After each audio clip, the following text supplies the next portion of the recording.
Valy miarabantsika tsirairay avy indray tratra ity sabata maraina ity tonga ao amin'ny fandraisana ny ten'Andriamanitra indray isika amin'ity maraina ity ka dia manasa anao naraka izany hatramin'ny farany. Nefa mialohan'izany dia hivavaka isika.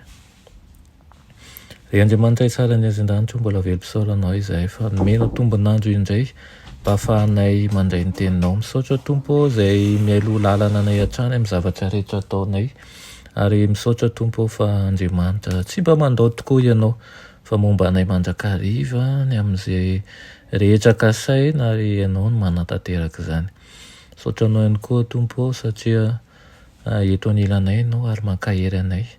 Mijery izay rehetra mahasoa anay mandrakariva ary mamaly vavaka tokoa. Mamaly vavaka na amin'ny fahasalamana na amin'ny etaeta na amin'ny fikasana. Ary izany indrindra no hideranay ianao mandrakariva satria Andriamanitra miahy ny zanany tokoa ianao. Andray ny teninao eto izay anio dia mangataka aminao Tompo no mba hiteny manoloana anay ary hiasa ao am-ponay. Amin'ny anaran'i Jesosy, amen. Lohatenin'ny mofinainantsika androany dia manao hoe teny maharitra mandrakizay. Nalaina amin'ny Jaona 7:7-7:30 manao hoe izao no nahaterahako ary izao no niaviako amin'izao tontolo izao dia ny hanambarany marina. Amen. Mpampianatra lehibe tsy mbola fahita teto amin'izao tontolo izao Kristy. Tonga teto tany izy na hanaparika ny tara-pahazavan'ny fahamarinana mba hahazoany taranak'olombelona fahafahana miditra any an-danitra. Tonga izy anio ny toetra an'Andriamanitra iray mba ho voasarika hivavaka aminy amin'ny fanahy sy ny fahamarinana ny olona. Fantatra ny lanitra fa nila mpampianatra avy any an-danitra ny olombelona. Nangoraka sy honenan'ny olona lafo teo ambany fifehezan'ny Satana Andriamanitra. Ka rehefa tonga ny fotoan'andro dia nirahany ny zanany. Tonga teto tany mba hampianatra ny zanak'olombelona ilay voafidin'ny filan-kevitry ny lanitra.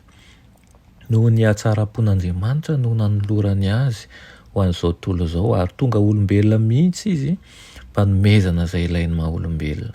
Gaga ny mpino lanitra fa teraka toy ny zaza marefo teto amin'izao tontolo izao ilay teny maharitra mandrakizay.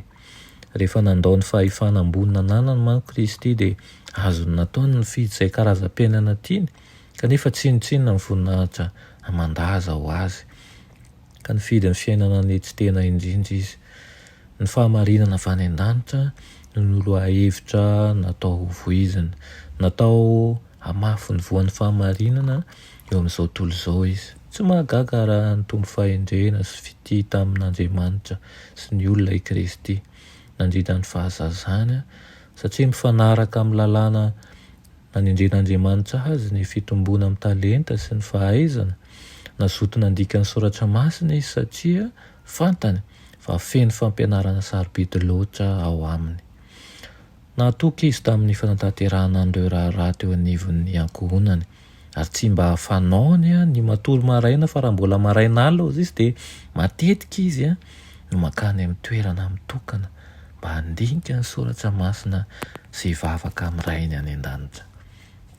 Tahaka izany tokoa ilay raintsika ilay arahantsika mba ahazahoantsika ny lalina makany amin'ny fiainana. Ny fikitra sy tao amin'ny fandinihana soratra masina sy ny fivavahana sy ny firaisana amin'iray no nataony tsy tapaka tokoa ary tsy mba tonga eto amin'izao tontolo izao izy mba hifikitra amin'izao tontolo izao na azo laza na azo voninahitra fa tonga tokoa izy mba hanoro lalana antsika mba hahafantarantsika hoe manao ahoana ny fitiavan'ny iray ary mba hahazahoany taranak'olombelona fahafahana miditra any an-danitra. Amen. Ry Andriamanitra iray tsara ny asan-danitra mbola velom-pisaorana anao izahay amin'izany teninao izany amin'ity marainany ity. Misaotra Tompo izay ianao ilay modely tonga lafatra nampiseho anay ny fahamarinana rehetra. Ka ankehitriny izahay dia tsy ao anatin'ny fanandevozana intsony satria efa nafahanao fa nomenao sy nitoloranao ny fahamarinana sy ny fitiavana rehetra avy aminao. Tompo mangataka aminao izahay mba hialoha lalana eo amin'ny fiainanay ianao, eo amin'ny fiainan-tokantranonay, eo amin'ny fiainan'ny ankohonanay, ka rehetra mety ho fikasana, mety ho zavatra tiana ho tanterahana, dia tianay mba ho voninahitsy ny anaranao rery ihany. Tianay izay sy rehetra nankininao teo am-pelantananay ihany koa mba hiroborobo ary hanome voninahitra anao fa tsy ny tenanay. Eny fa na dia ny fahaiza-manaonay aza dia aoka izany rehetra izany ao avy aminao avokoa. Aoka ny tsirairay avy mba ho fifaliana aminay tokoa ny antsoinao hoe mpiara-misalampon'ny lanitra, ary izany tokoa no iriana indrindra, ka mba tsy hanala-baraka anao fa hisalaha tokoa ampony lanitra mba hamonjy ny fanahy rehetra izay mitady ny famonjena tahaka nay teo aloha ihany koa. Ankehitriny izay dia mahatsiaro sambatra miaraka aminao, kanefa Tompo mangataka ny fanahinao masina mba hitahiry mandrakariva an'izany famonjena izany ao anatinay, mandrapahatonga anao eny amin'ny rahon'ny lanitra. Tondrona sy angatanay amin'ny anaran'i Jesosy. Amen.